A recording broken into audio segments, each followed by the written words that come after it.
With new lockdowns spreading faster than expected, the real question is, are you financially locked down or do you have the silver key to freedom?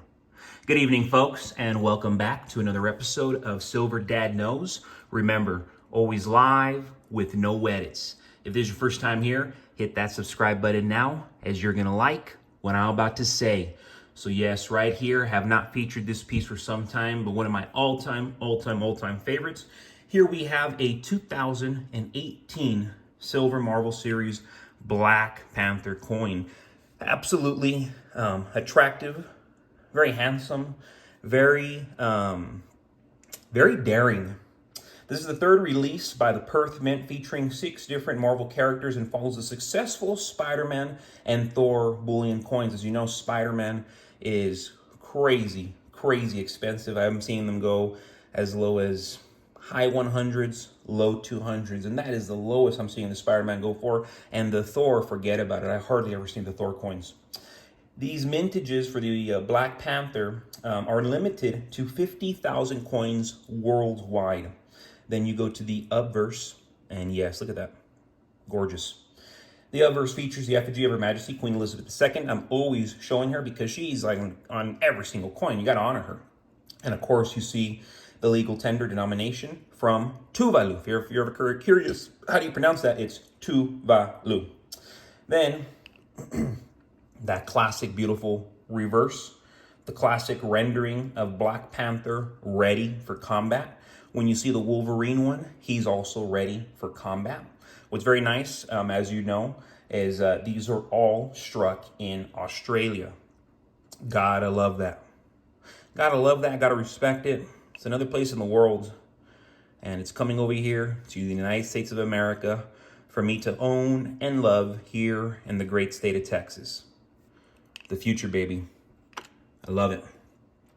And I don't know if everybody's been paying attention to what's happening right now in recent news, and I mean recent news, like yesterday, last night, the day before.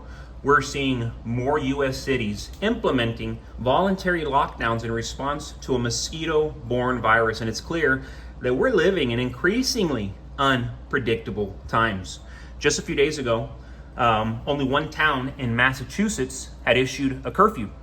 But now we're seeing multiple towns joining in, each escalating the restrictions as concerns grow. This rapid spread of lockdowns is reminiscent of what we experienced during the COVID-19 pandemic. Sudden widespread changes in our daily lives that left many of us feeling uncertain, unprepared, anxious. You know, everybody loves that word now, anxiety.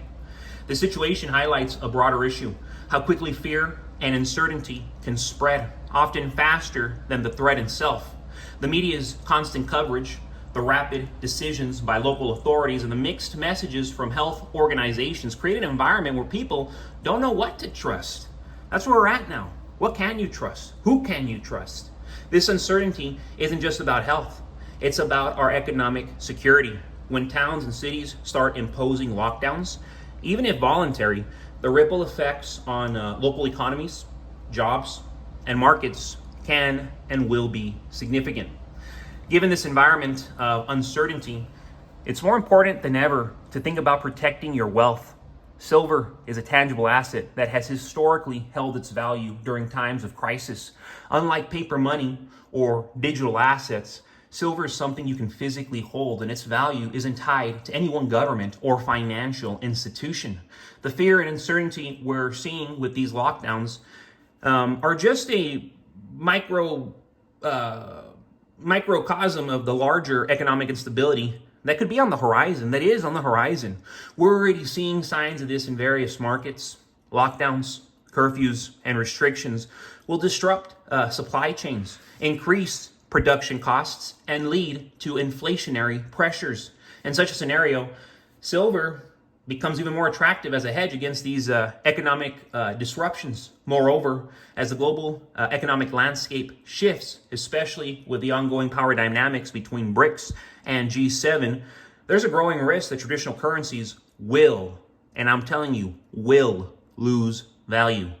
If we see more economic upheavals, which I don't see why we won't, the demand for silver will increase, driving up its price. As we navigate these uncertain times, it's crucial to be prepared, not just for potential health threats, but for the economic fallout that will follow. By investing in silver, you're not just reacting to the present, you're planning and preparing for the future.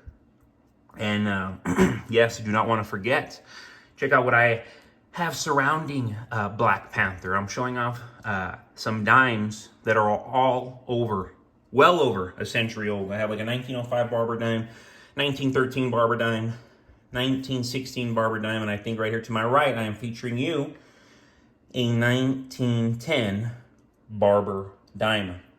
Mercury silver dimes dating back between 1916 and 1945 are always in demand among collectors for their beauty and their history.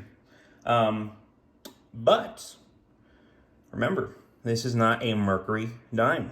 This is a Barber dime. So these Barber dimes were just before the actual Mercury dimes.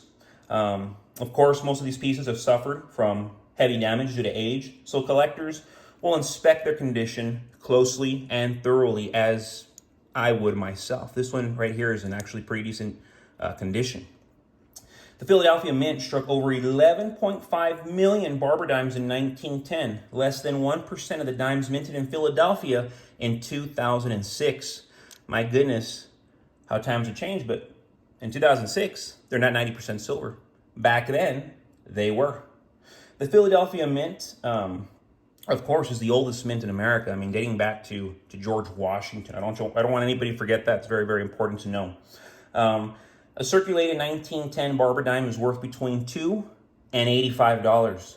But an uncirculated 1910 dime can sell for as much as $13,000. You heard that right. 13 grand. I have a classic 1997 BMW, 100% German. I reckon I could probably sell it for a pristine, uncirculated 1910 Barber dime in real time.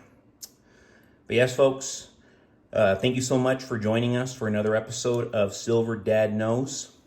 As always, God bless you, God bless your household, and God bless America.